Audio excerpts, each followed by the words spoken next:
Naging matagumpay ang ikaapat na konsyerto sa Palasyo kagabi.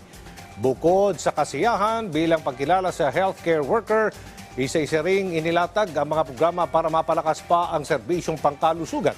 Yan ang ulat ni Joshua Garcia. Naging masigabo ang mga kaganapan kagabi sa Malacanang kung saan masayang nakipagkantahan sina Pangulong Ferdinand R. Marcos Jr. at First Lady Liza Araneta Marcos sa ikaapat na konsyerto sa Palasyo. Ito ay bilang parangal para sa mga Filipino healthcare workers hindi lang sa bansa, pati na rin sa ibang panig ng mundo.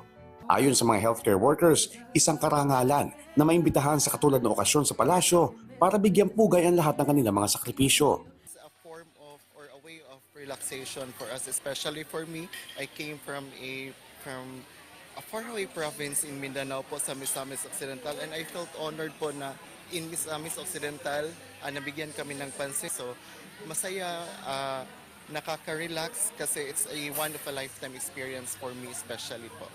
Ako po ay nagagalak at proud at honored na naimbitado dito sa konsyerto ng Malacanang po. Tampok sa concert ang ilang pagtatanghal mula sa ilang international and local artists, katulad ni Concert King Martin Rivera, Douglas Nieras Power Dance Group, Garrett Bolden, Brennan Espartines at iba pa. I'm so happy that Malacanang and the President and the First Lady support this, the unsung heroes, because they do so much for us.